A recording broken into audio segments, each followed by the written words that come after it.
Labas vakaras, ETA Plius televizijos žiūrovai. Muzikos studija Endendu švenčia veiklos 25-metį ir kviečia balandžio 18 dieną 15 val. Į koncertą, kuris vadinasi Į kelionę su Endendu Šiaulių kultūros centre. Apie visą tai išsamiau šį vakarą mums papasakos infostudijoje viešinčios viešnios. Tai Šiaulių menų mokyklos muzikos studijos Endendu vadovės Rūta Stanislava Balsė ir Laura Dudnikienė. Labas vakaras. Labas vakaras. Man asmeniškai muzikos studija Endendu yra visas mano gyvenimas ir visas mano kūrybinis kelias, kūrybinis augimas, pedagoginis kelias. Tai tiesiog be studijos aš neįsivaizduoju savo gyvenimo. Aš pritariu savo kolegijai, man Endendu taip pat yra visas mano gyvenimas. Buvo sudėtos mūsų visos svajonės, viltis ir mes užauginom didelę gražią bendruomenę, kurie dabar jau apima ne vien tik vaikus, bet ir tėvelius. Kitoje veikloje tai savęs net neįsivaizduojate, nebūtų galimybės įsivaizduoti turbūt, ar ne? Na, žinot, gyvenimas tuom ir žavus, kad jisai pasiūlo visokių dalykų, įvairių iššūkių, bet taip, šiandien aš save įsivaizduoju tik muzikos studijoje Endendu. Jūs abi esate vadovės šios muzikos studijos. Kada pradėjote vadovauti ir kaip čia atsitiko, kad dvi vadovės? Mes kartu jau dirbam 25 metus. Taigi šita idėja ir svajonė mums kaip tik ir kilo prieš 25 metus. Mes kartu labai svajojom ir štai mes kartu ir dirbam. Taip, 2000 rugsėjo mėnesį mes paskelbėme garsiai, kad laukiame norinčių dainuoti vaikų muzikos studijoje Endendu ir susirinko labai gausus būrys. Ir taip ir pradėjom šitą kelionę. Kokio amžiaus vaikučiai pas jūs dalyvauja Endendu, koncertuoja? Mes priimame nuo 4 metų iki tol, kol baigia mokyklą. Ir koks muzikos stilius? Kaip būtų galima jį apibūdinti? Na, jeigu taip ta tokia bendrinė prasme, tai yra populiarioji muzika. Bet mes iš tikrųjų dirbame labai plačiai ir labiausiai gal orientuojamės į kažkokius tai renginius, kuriuose planuojame dalyvauti, o dalyvaujame labai daug. Ir dainų šventėse dalyvaujam, ir džiazo dainų šventėse, ir country programą ruošiam. Ir tėvelius išmokėm, ir country programą buvom su tėveliais paruošę, ir lietuvių liaudies dainų ir šokių programą buvom paruošę. Taip, kad mes kviečiame visus ir mokome visko. Tai čia galima jau netgi reikėtų ir pavadinimą turbūt keisti visos šeimos Endendu, ne tik vaikų muzikos studija. Taip, iš tikrųjų tai mes save ir vadiname visi bendruomenėje, kad esame didelė Endendu šeima. Programą esam paruošę ne tik su mamom, bet jau esam paruošę ir mamos ir tėčiai, ir vaikai buvo scenoje kartu. Tai iš tikrųjų buvo labai didelė šventė, labai didelis įspūdis vaikams ir mums pačiom. Galbūt koncerte balandžio 18 dieną taipogi dalyvaus vadinama gausi bendruomenė tėveliai ir jau baigia galbūt jūsų studiją. Tikrai mes šiemet labai džiaugiamės, kad atsiliepė į mūsų kvietimą dalyvauti gausiai visiems kartu koncertinėje programoje, atsiliepė netgi 24 mamos. Tai scenoje pamatysime ir mažuliukų vaikų mamas, ir jau paaugusių paauglių mamos irgi dainuoja, ir kartu su vaikais, ir tiesiog vien mamos. Na, o turbūt labiausiai mums džiaugsmą kelia, kad į šį renginį sugrįžta mūsų buvę mokiniai, mūsų buvę vaikai. Tai jų tikrai bus gausus būrys ir bus ne vienas koncertinis pasirodymas, būtent buvusių mūsų mokinių, mūsų užaugintų vaikų. Tai yra labai džiugu ir nekantraudamas laukiam ir kviečiam ir kitus atvykti. O dar labai smagu, kad kai kurie mūsų, iš tikrųjų 2 jaunos mamos, buvusios mūsų mokinės, atvedė pas mus į studiją savo vaikučius ir scenoje matysime ir jas dainuojančias su savo vaikais kartu. Tai jau atveda užaugę, taip sakykim, tie Endendukai, pavadinkime juos, jie užaugę savo atšalas atveda, ar ne? Tas yra labai iš tikrųjų puiku už tą tokį vertinimą ir pasitikėjimą, kad jie atveda savo patį brangiausią žmogutį, atveda pas mus, kad mes jį lavintumėm, mokytumėm. Tai yra labai didelis pasitikėjimas ir labai didelis įvertinimas.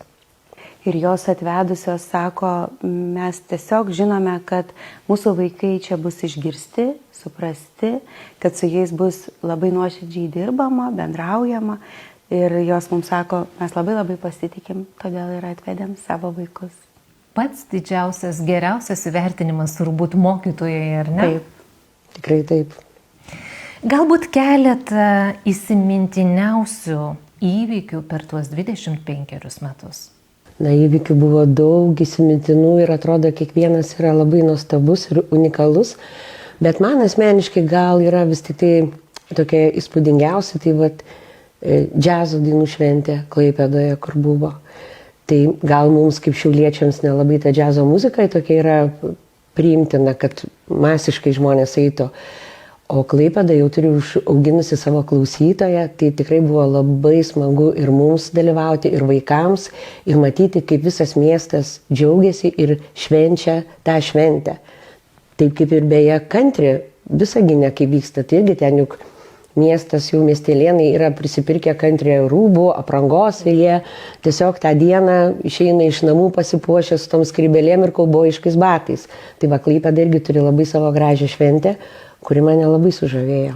Tai mums labai iš tikrųjų pasisekė, kad mūsų vaikai, jie sutiko su mūsų tą idėją ir mes dalyvavom ir vienoj šventėj, vat, džiazo, ar ne, visas tas pasiruošimo laikas buvo tikrai nelengvas.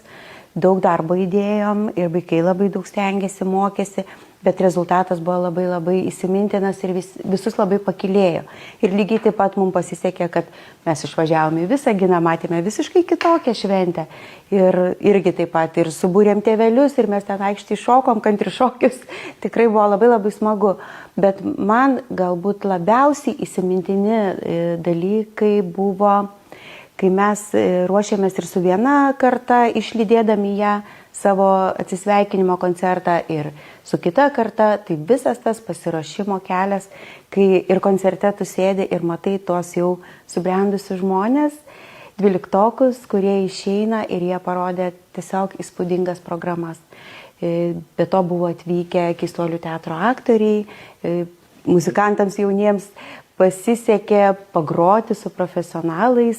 Taip darėm baigiamąjį koncertą kartu su Keistuoliais. Tai iš tikrųjų buvo labai įspūdinga. Tikrai įspūdingos šventės ir mes labai džiaugiamės, kad mūsų tie vaikai sugrįžta, nes jie tą scenos magiją labai traukia. Jie nori pabūti vėl kartu. Koncertas, kuris įvyks balandžio 18 dieną, jau šį šeštadienį 15 val. Taip pat žada būti įspūdingas, nes tai yra dalis iš gausybės šių metų jubiliejinių Šiaulių miesto gimtadienio renginių. Papasakokit šiek tiek plačiau, gal kokią paslaptį išduosite? Na, renginys įtrauktas, kad labai mus džiugina, kad mes savo renginiu prisidedame prie miesto didelės šventės. Mūsų renginys jubiliejinis įtrauktas į tą renginių sąrašą, ciklą ir susijęs su pavasariu. O tema pavasaris, kaip ir skelbia Šiauliai švenčia ar ne svetainė, tai yra augimas ir tas džiugesys pavasario. Tai mes kažkaip labai jaučiamės, kad esame tame džiugesy ir tame augime, nes su tuo 25 metų jubiliejumi niekas nesustoja, mes eisime toliau. Ir džiaugiamės, kad galime atstovauti savo įstaigai, Šiaulių menų mokyklai, šiame miesto jubiliejuje. O sakykit, tai atvykti į koncertą, į renginį gali ne tik bendruomenės nariai ir visi miestiečiai, ar ne? Pakvieskime. Taip, žinoma, kviečiame visus, įėjimas nemokamas, taigi laukiame šeštadienį, 15 val. Kultūros centre.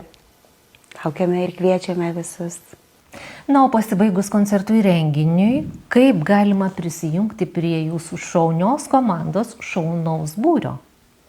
Tai visus norinčius nuo rugsėjo mėnesio kviečiame atvykti į Šiaulių menų mokyklą, taip, ir pasirinkti mūsų studiją Endendu.